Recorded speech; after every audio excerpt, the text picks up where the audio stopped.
Oh, I didn't even put this on our Facebook page yet. Don't. Oh, so many things to do. But yeah, so Sean, if you want to like take it away and like how you got involved and that kind of stuff. Yeah, I got started 2001, freshman in school. Just discovered Linux, wanted to get online, found Game, started using it, and started. I think the first thing I worked on was like some Perl scripting. I started writing some Perl scripts, and then wanted to be able to do things I couldn't do, and so I started doing Perl scripting. That's how I got into open source as well. Regards to AIM, I remember back then we still had Talk versus Oscar. That was kind of the big deal. If Mark gets in here, I'm sure he can talk more about that. Oh yeah.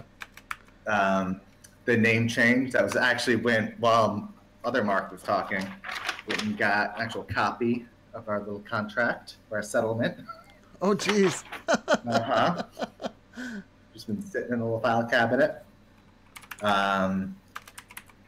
I think the more interesting thing that happened with AIM, and I don't know if any of you guys remember, but just kind of when Jabber was trying to connect to AIM, really? And MSN kind of before that, and there was just like this war between AOL and third-party clients, Microsoft. So MSN launched with AIM capability. It was a multi-platform client itself, right? And so you could connect to AIM through MSN. And AOL didn't care for that much. I can't imagine why.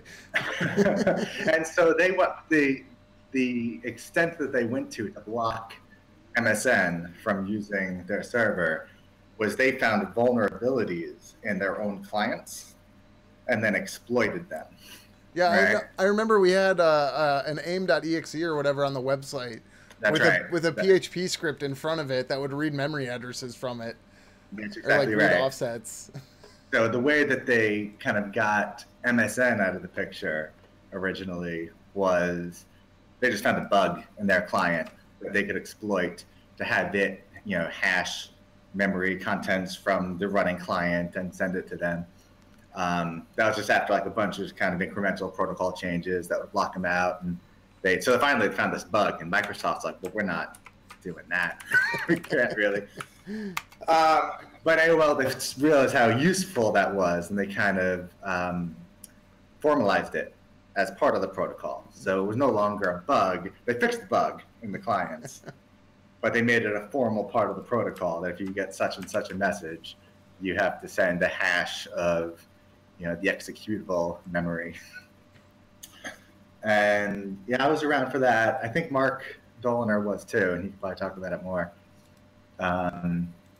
Yeah, but on our website, the way we did it is if we got that request from the Oscar, from the AIM servers, we made a request to our web server. It would give the appropriate response, and then that would send that back to AOL. And so it was like 3 round trips just to connect to AOL, to AIM back then. Is that where we got the whole connection steps thing from? I don't know. It could be. That seems like that would have been a good fit for it, kind of thing. All the round trips. Yeah, sure. It could be. I'm not sure. But that was something else. And then we were pretty sure at the time that it was the Jabber transports is what they were really going after. I could see that. Right? Yeah. Because their changes seemed to be more responsive to the Jabber transports changes. And it was easier for the Jabber transports to update because it's all server side anyway for them. So they just make one change and all of their clients can get on. But that was a fun time, I remember. I seem to recall like one of the last times they changed their auth, like you were working with a bunch of people from Trillion and maybe Miranda or Copete as well to like try to figure out what the auth was, or maybe it was Mark. I don't remember exactly. That's possible. I did for Yahoo authentication. I worked with people and those other clients, Trillion. Oh yeah, maybe yeah. Okay, yeah, maybe I'm mixing it up. Maybe it was Yahoo. Yeah, I think that's what it was. Yeah, I wasn't ever too involved with like reverse engineering the Oscar stuff. I just kind of sat around. It was Adam Fritzler. He was the main guy doing it. when I started, and then Mark, the owner, took over eventually from that. Gotcha. Yeah. So I'm trying to get Mark in here, but he apparently didn't get my link. This user settings prevent them from receiving this whisper. Great. Okay, that's why. All right, so Sean, did you have anything else to add, or somebody else want to go? Well, surely Sean needs to mention something about the book. Oh yeah. Wait. Where's my copy? I had it out because I was showing on stream. I've still got it on the shelf, and I have to say there's really something cool about seeing. I mean, obviously it's cooler for you having written a book that was published, but it was super cool for me seeing screenshots of Gaim with our names in it as developers, and I'm like, I'm Matt Richard right there. That's me. Yeah, I did the same thing myself. I was like, that's me. That's Gary. That's me. I think I tried to name drop everyone.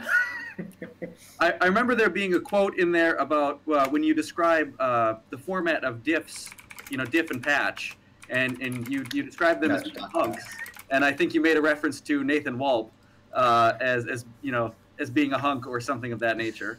I did. It's the one joke in the book. Yes, I used that reference not 2 days ago with one of my coworkers. Oh, jeez. Nathan was the technical advisor for the book. That's right. And so during the editing process, I'd write a chapter, send it to the kind of copy editor, and then Nathan would get a look over it, make sure I wasn't making any technical mistakes. And yeah, it's like a little info box that they have in books. I put it in there as a joke for Nathan, describe the format of a diff, and it says each kind of component of a diff is called a hunk, and then the little info box. The technical editor of this book, Nathan Walp, is also known as a hunk. And it was just supposed to be for him, and I was going to take it out, but the real editor is like, no, you should keep that in. That's funny. It's like, all right. There's one joke in the entire book. Oh, very nice. That's cool. On a somewhat related topic to that, Gary mentioned that this was his first, big open source project, and I would say that was the same for me as well. And one of the things that I found from the Gaim project and then later Pidgin and open source in general is it taught me a lot of software development practices that I don't think I would have picked up anywhere else. Like the code review and patch review process. It can be quite rigorous, but it really helps make you a better developer and, really learn to, to read your diffs and, make sure that things are broken up into component pieces. And that's been knowledge that I picked up through this project and have used, to pass on to other people. Even though we're working at a tiny company on in-house things, like it's still good to pass on some of those practices, that I learned through Gaim and Pidgin. Early on, we had very few of those practices. I think the project kind of matured and picked up some of that stuff. Yeah, Mark just said in chat, we had a review process? I'm like, okay. I know people looked over stuff after they came in through the email bots, but yeah. That's all I can think of. I think one of the biggest mistakes I did, I did a release from my development tree and just didn't work and had print defs in it and stuff. That wasn't good. So I think we got better. I remember talking with somebody who actually did a research project at university on open source and looking through version control systems and trying to, I don't know what he was collecting exactly, but he complained. It's yeah, we tried to do Gaim at the time. It's I tried to look through all your stuff. All the commit messages are just in jokes and song lyrics. Yeah, that sounds about right. Messages are just in jokes and song lyrics. Hey, Mark. I muted you real quick because your